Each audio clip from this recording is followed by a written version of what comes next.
une option dans la présentation de ce qu'on appelait la vision 2050, mais également dans le master plan 2034 et la déclinaison quinquennale, qui sont toutes en phase de finalisation et seront présentées.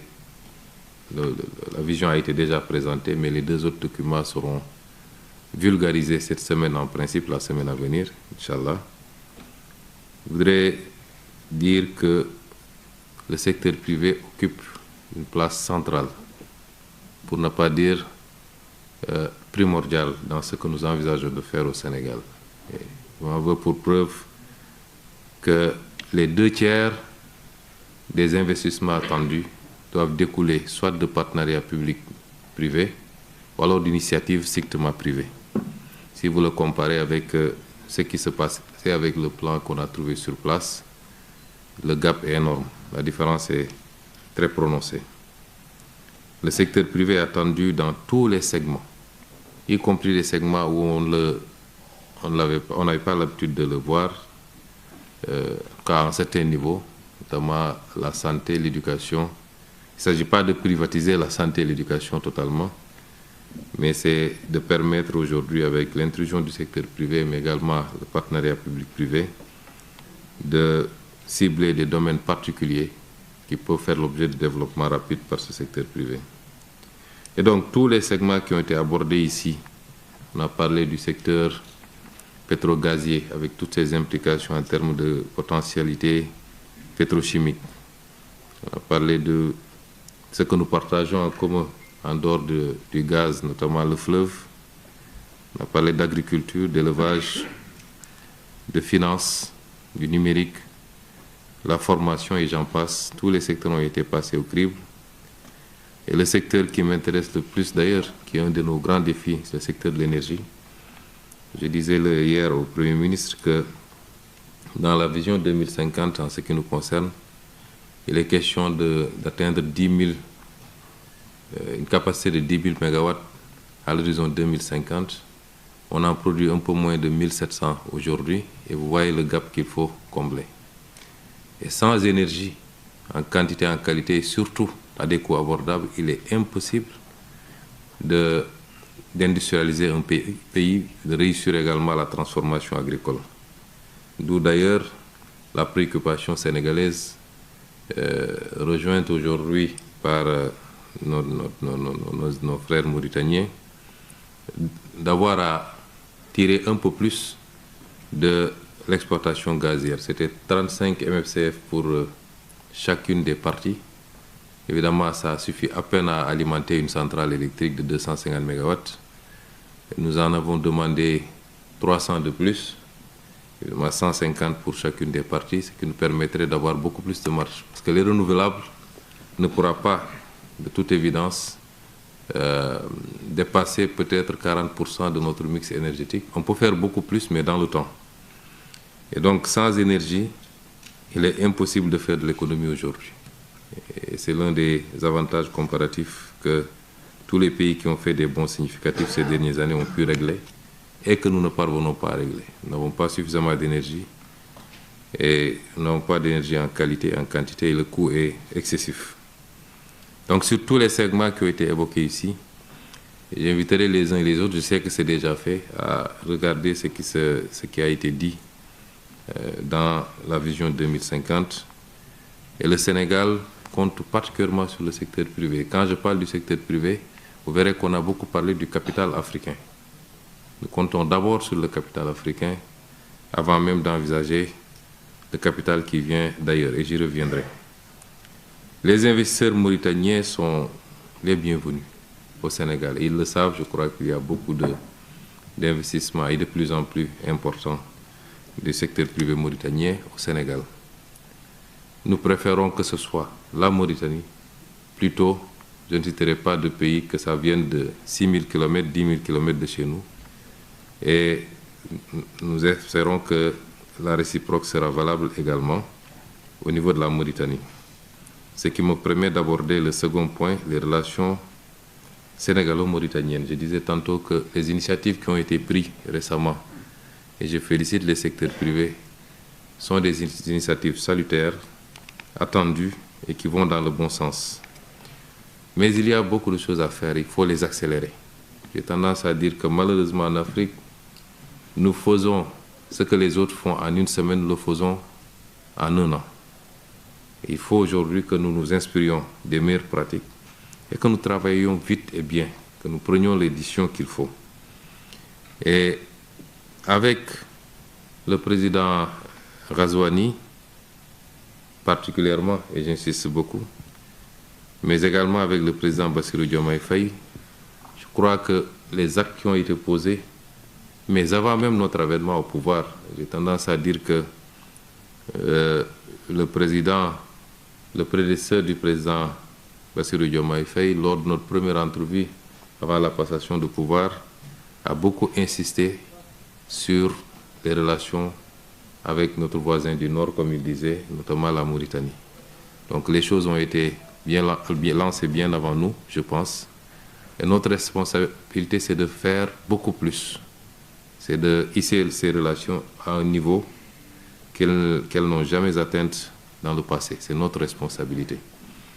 Et nous allons y travailler, puisque la volonté a été largement manifestée de part et d'autre.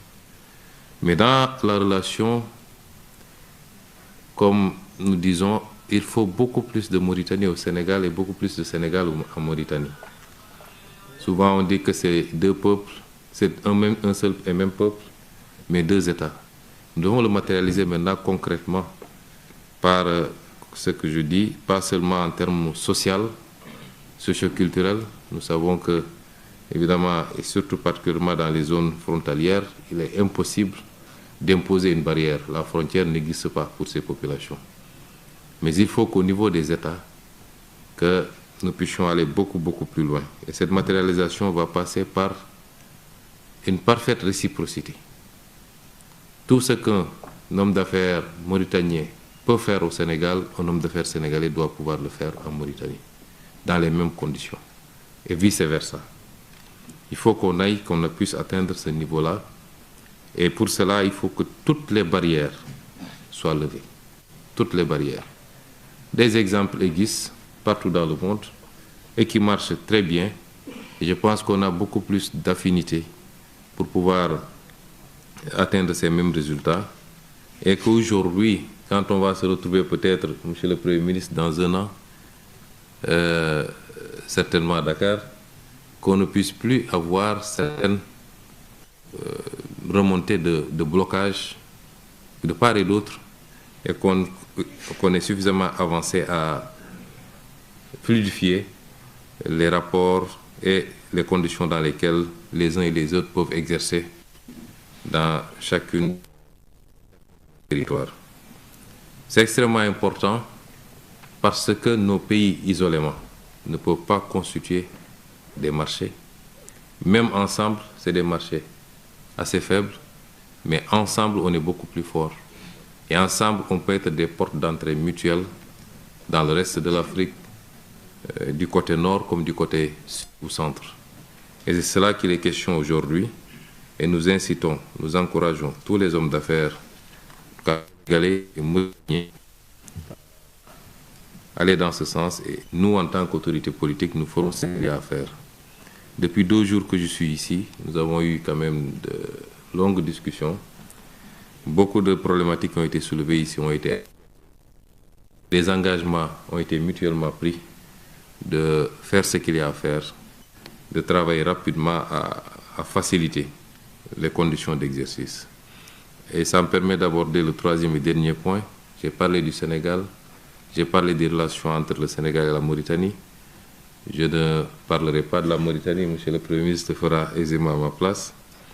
Mais quels que soient les cadres que nous allons mettre en place pour que nos secteurs économiques puissent s'épanouir dans l'espace commun que nous allons constituer et dans ce cadre bilatéral que nous voulons le plus fort possible, il faudra également que nos opérateurs économiques puissent être accompagnés et protégés. Parce qu'ils n'ont pas encore les capacités et les épaules qu'il faut pour faire face à la concurrence qui peut venir de très loin quelquefois. Et nous avons besoin de cette concurrence, nous avons besoin de ces capitaux, d'où qu'ils viennent. Nous en avons besoin parce que notre secteur privé n'a pas encore totalement les capacités. Notre secteur financier également, quand il s'agit d'investissements d'un certain volume, nous avons besoin des apports venant du monde entier. Mais il faut que ça se fasse dans l'intérêt de nos pays et dans l'intérêt également de nos secteurs privés. Les lois sur les contenus locaux, sur les contenus locaux sont extrêmement importantes. Je me réjouis de voir que du côté de la Mauritanie, une loi similaire a été adoptée récemment. Et je rejoins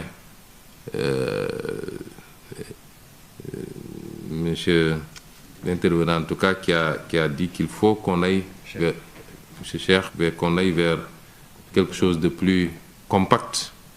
Je crois que hier, un accord a été signé, d'ailleurs, entre les ministres, les deux ministres de l'énergie, de l'énergie du moins des deux pays, pour aller dans ce sens-là, renforcer le cadre des contenus locaux et peut-être l'annexer un peu au traité d'unification dans le cadre de l'exploitation de GTA. Mais on peut aller beaucoup plus loin. Et je ne voudrais pas que ce qu'on est en train de faire dans le cadre de l'exploitation du gaz et dans le cadre de ce que nous partageons avec d'autres pays d'ailleurs, c'est-à-dire l'OMVS, que cela soit des exceptions. Il faut que dans tous les segments, nous puissions avoir le même type de collaboration. La pêche est un secteur, et je remercie encore une fois la Mauritanie pour son ouverture en acceptant toujours d'allouer des quotas aux pêcheurs sénégalais. Et nous en demandons beaucoup plus, Monsieur le Premier ministre, mais nous comprenons les contraintes et les contingences. Et j'en profite toujours pour insister aussi au niveau des opérateurs sénégalais au respect strict de la réglementation du pays d'accueil. Ça, c'est extrêmement important. Aussi bien sur les quotas de prélèvement, les débarquements obligatoires. C'est important également pour faciliter la relation, aussi bien pour les autorités mauritaniennes vis-à-vis de leurs propres contraintes et opinions, que pour nous-mêmes, autorités sénégalaises. Mais il faut que ce soit ces modèles réussis, il faut qu'ils soient généralisés à tous les autres segments de l'économie. Et dans ce qui nous concerne au Sénégal, je pense que les opérateurs ici présents peuvent témoigner qu'il y a tout le cadre qui a été mis en place pour faciliter la présence des opérateurs mauritaniens sans contrainte et sans discrimination par rapport aux opérateurs sénégalais, je pense. Mais il faut protéger ces secteurs-là. Les lois sur le contenu local, c'est important. Au Sénégal, on est en train de réfléchir et peut-être qu'on présentera une loi sur le patriotisme économique qui aménagera des exceptions par rapport à un certain nombre de partenaires privilégiés, certainement notamment la Mauritanie, mais il faut protéger nos économies. Nous ne pouvons pas nous ouvrir de manière sauvage. Les plus grandes guerres économiques aujourd'hui entre les grandes puissances sont des guerres économiques au sein de l'OMC parce que chacun protège en réalité à sa façon.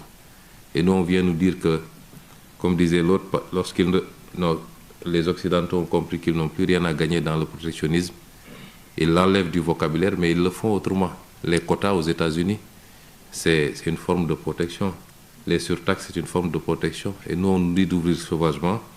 Il faut aujourd'hui réfléchir sur des mécanismes certes souples, très intelligents, puisque nous avons besoin de capter l'investissement étranger, mais tout en protégeant nos économies locales par le biais des transferts de technologies notamment, mais surtout par l'exigence de joint venture avec les opérateurs locaux. Et beaucoup d'autres aspects qui viendront compléter les lois sur le contenu local. C'est vous dire, messieurs, dames du secteur privé, que nous comptons beaucoup sur votre participation. Avant, on nous avait fait croire que l'État devait tout faire. Des indépendances aux années 80, on s'est rendu compte que ça ne marche pas. On nous a imposé les privatisations, mais conçues, réfléchies pour le capital étranger particulièrement. Aujourd'hui, plus que jamais, nous sommes convaincus que le secteur privé doit porter le développement, mais il doit être le secteur privé d'abord national. Je disais tout le temps que je ne connais pas de pays qui se soit développé sans bourgeoisie nationale forte. Et ça, c'est nos options. Nous mettrons tous les cadres qu'il faut. Et je vois que la Mauritanie fait la même chose. Et dans le cadre de la jonction maintenant des initiatives, nous travaillerons à huiler les mécanismes pour que les secteurs privés, de part et d'autre, se sentent à l'aise et puissent contribuer à ces efforts de développement. Tout en vous félicitant une dernière fois pour cette initiative, je vous remercie pour votre aimable attention. Merci beaucoup, Excellence, Monsieur le Premier ministre. Donc, on interroge là.